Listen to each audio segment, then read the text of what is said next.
खबर आजमगढ़ से है। आपको बता दें, आजमगढ़ तरवा ब्लॉक के जामोडीह निवासी समाजसेवी एवं राजपूत गैस एजेंसी के संचालक प्रेम सिंह डब्बू से TTN 24 के वरिष्ठ पत्रकार अमित कुमार सिंह ने एक्सक्लूसिव बातचीत की एवं उनके द्वारा की गई समाज सेवा एवं उत्कृष्ट कार्यों को हाल जाना। आपको बताते चले, प्रेम सिंह डब्बू अन्ना हजारे के भ्रष्टाचार विरोधी आंदोलन से प्रेरित होकर सामाजिक कार्यों में सक्रिय हुए और खुद को समाज सेवा में झोंक दिया, जो भ्रष्टाचार के खिलाफ उनके संघर्ष को दर्शाता है। प्रेम सिंह डब्बू एक सामाजिक कार्यकर्ता हैं जो किसानों और स्थानीय जनता के अधिकारों के लिए लड़ते हैं और वो खुद अन्ना हजारे के सभी विरोध प्रदर्शन में शामिल रहे। उन्हीं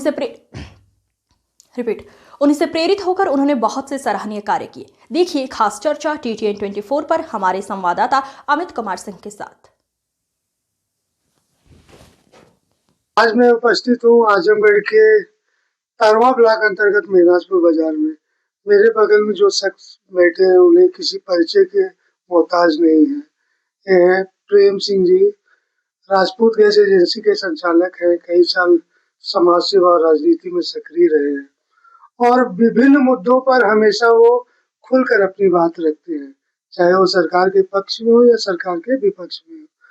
तो आज मैं आप लोगों को रूबरू कराता हूँ प्रेम सिंह जी से। सर, पहले अपना नाम और अपना परिचय। मेरा नाम प्रेम कुमार सिंह डब्बू, मैं एक सामाजिक कार्यकर्ता हूं और मैं लगभग 9 वर्ष ग्राम प्रधानी का कार्य भी किया हूं सहयोग में, और पत्नी भी ग्राम प्रधान रही हैं। मैं त्याग पत्र दे दिया, एक संवैधानिक संकट आ गया मेरे सामने, इसलिए मैं त्याग पत्र दे दिया। मैं पंचायती राज सिस्टम में काफी कुछ जानता हूं, पंचायती राज सिस्टम के बारे में, पंचायती राज के कार्यों के बारे में, पंचायती राज के सारे सिस्टम के बारे में मैं जानता हूं। ग्राम पंचायतों में मैं बहुत काफी घूमा हूं, हर जगह देखा हूं, अपनी ग्राम पंचायत को काफी उत्कृष्ट श्रेणी में मैं ला दिया। मैं मतानुराम हमारे ग्राम सभा के हमारे प्रधान थे, हमारे सहयोग से ग्राम प्रधान बने थे। आज वो तरवा ब्लॉक के ब्लॉक प्रमुख हैं और हमारी पत्नी प्रधान थी।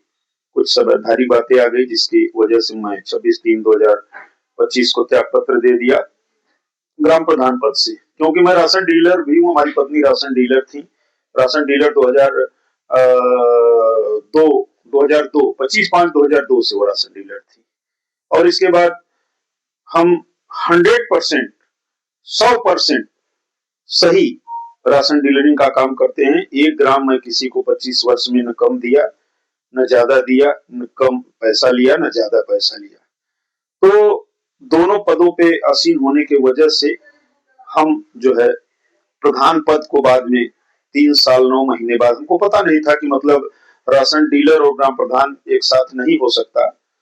अभी भी हमारे ब्लॉक में 3-4 लोग हैं, लेकिन मैं स्वाभिमान से समझौता नहीं करता। जब हमें पता चला कि नहीं, मतलब राशन डीलर और ग्राम प्रधान दोनों एक नहीं रह सकते, तो 3 साल 9 महीने में मैं 10 महीने 3 साल 10 महीने में मैं स्वेच्छा से 26/3/2025 को ग्राम प्रधान पद से ही त्याग पत्र दे दिया। जहाँ तक सर मैं जानता हूँ कि मतलब मैंने बहुत से गाँव का भ्रमण किया है, बहुत से लोगों से मिला, बहुत से ग्राम प्रधान से, लेकिन जिस हिसाब से आपने अपने गाँव, स्पेशली अगर हम बात करें जमखा की, जामोडी ग्राम सभा हमारी है, आपने बहुत अच्छा काम किया है। तो मैंने और लोगों से क्या कहना चाहेंगे? आपने इतने शॉर्ट पीरियड में इतना काम किया है। कई लोग तो कई पंचवर्षीय योजना में काम करते ये चीजें नहीं कर पाते, उनको क्या संदेश देंगे, उनको क्या कहेंगे? आदरणीय साथियों, पहली बात तो मेरे बारे में आप लोग जान लें, मैं एक सामाजिक कार्यकर्ता हूँ। मैं भ्रष्टाचार के खिलाफ काफी मुहिम में रहा हूँ हमेशा।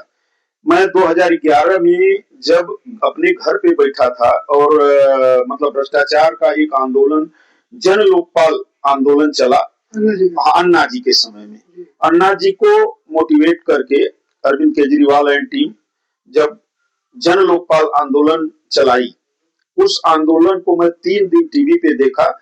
मैं सीधे भोपाल गया, हमको भोपाल जाना था, एक काम था हमारा, भट्टे के कार्य के लिए मशीन खरीदनी थी। मैं भोपाल में, हमको बर्दाश्त नहीं हुआ, सुबह ही मैं रात को ही वहां रुका, देखा मशीन। इसके बाद मैं वहीं से ट्रेन पकड़ लिया, गांव के एक लोग को ले गए थे, भगवान सिंह है कुबा के, मैं उन्हीं के साथ चला गया दिल्ली डायरेक्ट रामलीला मैदान में। जब अन्ना जी 6 साल स्टेडियम चले गए थे, वहाँ मतलब वहाँ उनको 6 साल स्टेडियम में दिया गया। कहीं कहीं हम लोग शॉर्ट में कहेंगे कि अन्ना जी के कार्यों से आप ज्यादा प्रभावित? बस सारी बातें, मैं जो भी ग्राम प्रधानी का कार्य किया हूँ, जब अन्ना जी के यहाँ से मैं 4 बार आमरण अनशन किया हूँ, 10 दिन, 9 दिन, 8 दिन, 3 दिन, 2 दिन, अन्ना जी के साथ मैं आमरण अनशन किया। दिल्ली रामलीला मैदान से लेके रालेगढ़ सिद्धि तक जब लोकपाल बिल पास हुआ, हम लोग आमरण अनशन पे थे। मेरा कीटोन बढ़ गया, 8 दिन आमरण अनशन रहने के बाद मेरा कीटोन बढ़ गया और अन्ना जी अनुरोध किए, पुलिस वाले कहने लगे और डॉक्टर लोग कहने लगे कि 5 लोग थे, हम लोग 5 लोगों में कहने लगे कि ये 5 लोग जो है आमरण अनशन तोड़ दें, नहीं तो इनकी डेथ हो जाएगी या इनका कीटोन बहुत ज्यादा बढ़ गया है। तो जबरदस्ती पुलिस ने हम लोगों का मतलब अन्ना जी से कहवा के अनशन तोड़वा दिया। सुबह ही लोकपाल बिल पास हो गया। फिर जब मैं वहां से निकलने लगा रालेगढ़ सिद्धि से 8 दिन आमरण अनशन के बाद, तो सभी लोग जा रहे थे अन्ना जी का पैर और पढ़ने के लिए, तो मैं भी कहा कि मैं भी जाऊं, पहले अन्ना जी को नमस्कार कर लूं, चूंकि भाई उस तरह का परिचय नहीं था, मैं तो हमेशा आमरण अनशन में रहा, तो अन्ना जी से बात तो होती नहीं थी। हम सोचे कि एक बार मुलाकात भी कर लें, उनकी बात भी समझ लें, क्या बात है, कैसे क्या। तो अन्ना जी पूछे कि बेटा आप कहाँ से हो? मैं उनका जब जाके पैर पड़ा तो अन्ना जी कहे बेटा आप कहाँ से हो? तो मैं कहा कि मैं तो आजमगढ़ से हूँ सर। तो कहे कि कब से जुड़े हो? मैं कहा मैं तो आपके रामलीला मैदान से ही जुड़ा हूँ।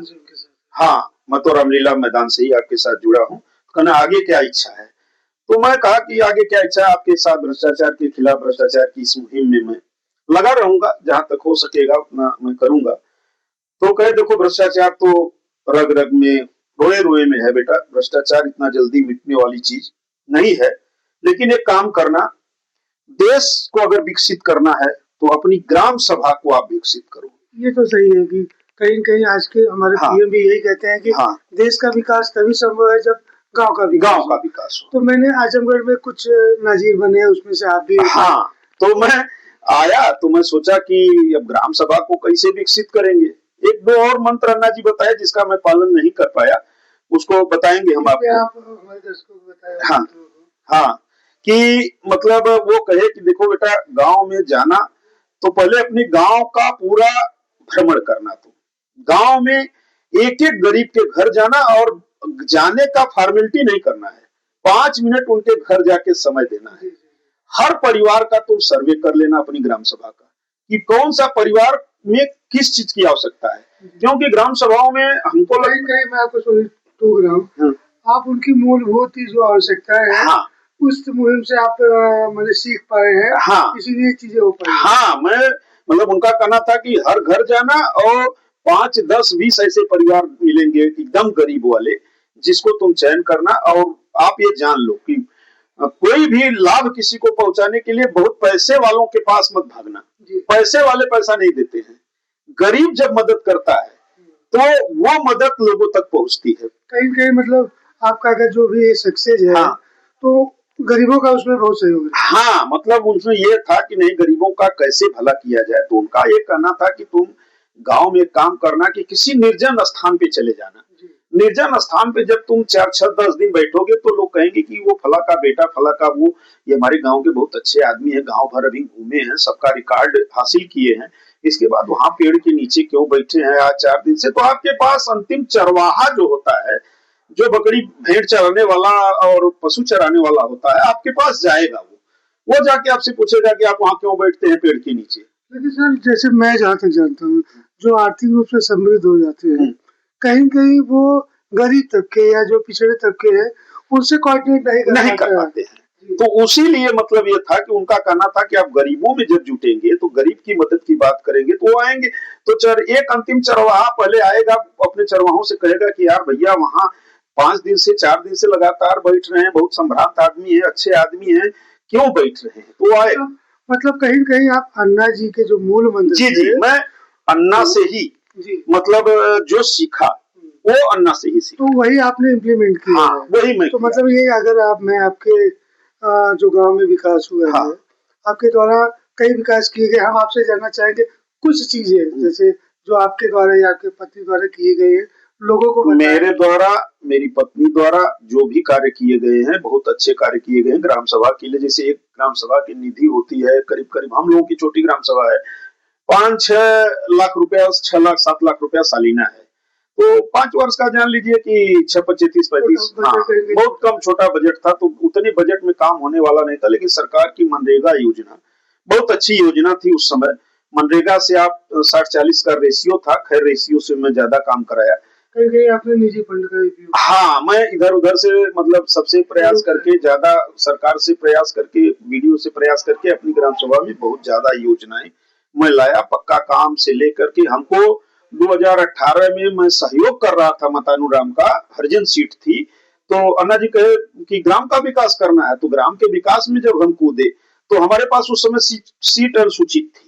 कहीं कहीं मैं देखता हूँ कि जो यहाँ के कुछ प्रधान है, हाँ, कुछ लोगों को मैं पर्सनली जानता हूँ, जैसे राहुल हो गए, हाँ, दिनेश मदेशिया हो गए, कहीं कहीं वो भी आपके काम से प्रभावित है, इसलिए आपके बस मैं सबको ये देता था कि देखिए भाई, काम करना है आपको, जनप्रतिनिधि जनता ने बनाया है, तो जनता के सिस्टम के अनुसार आपको काम करना चाहिए। लेकिन आजकल हमारे सिस्टम में इतना गड़बड़ी हो गई है। जैसे अभी मैंने आपसे सुना था कि सीएचओ पे भी जो गड़बड़ी हुई, जी हमारे यहाँ आपने उसको दुरुस्त करा। जी हमारे यहाँ अभी कहाँ दुरुस्त हुआ, मैं बार 4-6 IGRS डाल चुका हूँ, 4-6 वो कर चुका हूँ हमारे यहाँ। मतलब क्या आपने यूएमओआईसी से मिलके इस संदर्भ में बात किया? मैं 4-5-6 IGRS डाल चुका हूँ सीएचओ के खिलाफ। नहीं, वो नहीं कह रहा हूँ मैं, ये कह रहा हूँ कि जैसे सीएचओ रिपोर्टिंग बॉस होता है यूएमओआईसी। हाँ, डॉक्टर देवेंद्र सिंह है ना, देवेंद्र सिंह से मैं मिला तो कहा वो कहे कि वो अपने से अपना ट्रांसफर आपकी ग्राम सभा से करा ली है। मैं कहा वो घोटाला की है सामान की, चूंकि मेरी पत्नी प्रधान थी तो सामान खरीदना था, तो 10,000 रुपया का आया था कि वो कही कि 25,000 का। मतलब कहीं आप कह रहे हैं कि दवा खरीदारी में घोटाला कर। हाँ, सामान खरीदारी, मतलब दवा नहीं खरीदनी थी, वो उस सेंटर को चलाने के लिए कुछ सामान की आवश्यकता थी। हाँ, उसमें जो है मैं वो कही कि सर सामान खरीदना है, तो मैं कहा कि चलो ठीक है, मेरी गाड़ी में बैठो, मैं चलता हूँ सामान खरीदने। कहीं आपको नहीं लग रहा है इसीलिए आपको पोल खोल न्यूज मैं इसीलिए अपना ये पोल खोल न्यूज बनाया हूँ कि सिस्टम इतना खराब हो चुका है सरकार का कि सारे कर्मचारी जो है, जिसको नौकरी मिल जाती है, वो नौकरी बस मतलब घूमने के लिए करना चाहता है, काम सरकार का नहीं हो रहा है। मतलब कहीं जो राजीव गांधी ने कभी कहा था कि सरकार इतने रुपए भेजती है, इतना रुपए जी वो तो उसके अनुसार तो बहुत सुधार हो गया है। वो तो कहते थे कि 15 पैसा गांव में जाता है, और लेकिन भारत सरकार ने सारी योजनाएं ऑनलाइन कर दी, सारा बजट जो है सिस्टम से कर दिया कि मतलब वो भेजते हैं तो जनता के पास ही जाता है।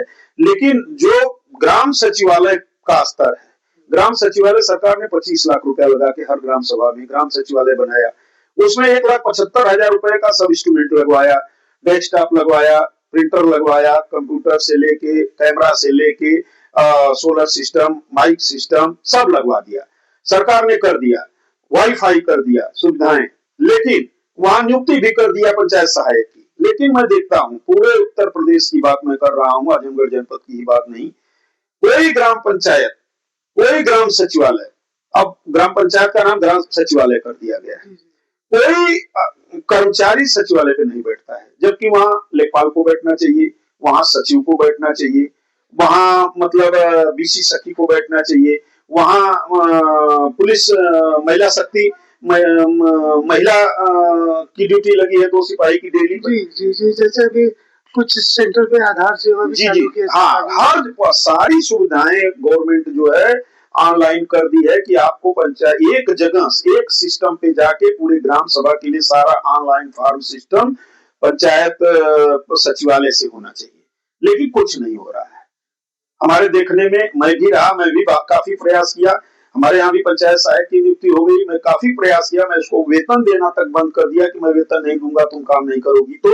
लेकिन ग्राम सभाएं भी ऐसी होती है, ग्राम सभा के मेंबर ऐसे होते हैं, ग्राम सभा के लोग ऐसे होते हैं। जब मैं उस टॉपिक पे बात किया तो उन्होंने, सारे लोगों ने हमारे ऊपर दबाव डलवा के उसको वेतन दिलवा दिया। तो आपको मानना है कहीं बस हम इसी से बहुत काफी खिन्न हो गए कि ये 25 लाख का ग्राम सचिवालय बना है, यहाँ जनता के लाभ के लिए काम करना है, लेकिन जनता खुद कह रही है कि नहीं उनको वेतन दे दीजिए, वो मतलब वहां बैठे या न बैठे, तो इसका क्या मतलब है? एक सर लास्ट क्वेश्चन आपसे रहेगा कि जो मूलभूत चीजें हैं जहाँ पे हम लोग मार खा रहे हैं, हाँ, उसमें किस तरह से सुधार हम लोग कर सकते हैं, या हम लोग कर सकते हैं, या तो प्रधान सुधार जनता ला सकती है, दूसरा कोई नहीं ला सकता, ये कर्मचारी सुधार नहीं ला सकते हैं। जब तक जनता अपने अधिकारों के प्रति लड़ना नहीं सीखेगी, पंचायत सचिवालय पे जब तक जाके ये नहीं करेगी कि मतलब यहाँ क्यों नहीं बैठता है, फाइट फॉर योरसेल्फ, हाँ, जनता जब तक वो नहीं करेगी, और जनता पहले अपना ये छोड़ दे, ईगो छोड़ दे कि मतलब हम ही को सब चाहिए। गरीब जो है उसका पहले आकलन होना चाहिए कि गरीब कौन है, लेकिन गरीब का आकलन नहीं होता, सभी लोग सोचते हैं कि हम ही को मिले। क्योंकि सर आप तो इकलौते ऐसे व्यक्ति है जो प्रधानमंत्री के रूप में भी काम किए, कोटेदार के भी। हाँ, अभी भी करते हैं। आज बिजनेस में मैं ब्लॉक अध्यक्ष। मैं वही कह रहा हूँ लास्ट क्वेश्चन में सर, जैसे सबसे बड़ी समस्या ये है लोगों का ये एक्सक्यूज होता है, मैंने कई कोटेदार पे मैंने किया है, डॉक्यूमेंटेशन किया है, तो वहाँ पे सर उनका ये कहना होता है कि जैसे 1 कुंटल में 10 किलो कम होता है और उसमें कहीं कहीं सप्लाई इंस्पेक्टर की भी मिलीभगत होती है। क्या ये सच है सर, उनके दावे की झूठ है? ये सच है, लेकिन जनता मतलब कोटेदार भी अपने कर्तव्य का निर्वहन सही ढंग से नहीं करता है। सरकार ने ऐसी व्यवस्था बना दी, जब 6 पैसा कमीशन था, लोडिंग अनलोडिंग भाड़ा किराया सब उसी में देना रहता था, आज 90 पैसा कमीशन हो गया है और लोडिंग अनलोडिंग भाड़ा सब आपके घर मिलेगा, पहुंचा के ट्रक से मिलेगा, लेकिन हमारा कोटेदार अपना सारा राशन जो है तौल के नहीं ले पाता है, उसकी भी जिम्मेदारी बनती है। सरकार ने सारा व्यवस्था कर दिया है, लेकिन अभी तक वो उसमें सुधार नहीं ला पा रहे हैं। हाँ, कमीशन कम है, हम लोगों का खर्च नहीं चल पाता है, 90 पैसे में भी नहीं चल पाता है। गरीबों का कहीं उनका तो हाँ, गरीब का भला हो रहा है, गरीब का तो 100% खाद्यान्न अंगूठा लगा के मिल रहा है, उसमें अब चोरी व्यवस्था तो वो खत्म हो गई है। नहीं, मेरे जैसा मैं तो 25 साल से कभी 1 ग्राम की कोई वो नहीं करता है। सबसे कहता हूँ कि मतलब आप लोग ये करिए कि मतलब जनता को जो जनता का चीज है, जो जनता का लाभ है उसको दीजिए।